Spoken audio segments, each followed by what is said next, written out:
So I'm going to show you how to get rid of that annoying thing where Facebook groups say basically like they turn all of your posts into offers. So you're going to go to your Facebook group, go to the group settings, scroll down and see this area that says added to group.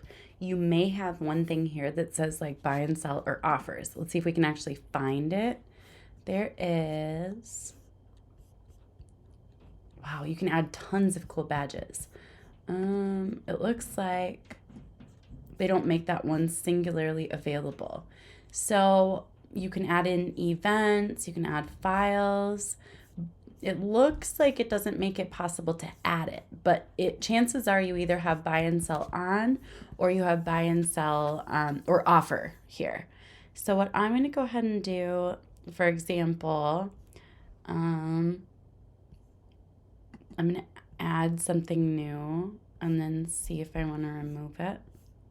Let's go ahead and add this set and see what happens from there. So let's go back to group settings. Okay, so if I want to get rid of added sets, this is how you get rid of the offer or the buy and sell. You're going to go to this and then you're going to remove it. Remove set and click that button and then it'll remove it and then it will no longer show up here, but I actually want to keep that. So enjoy.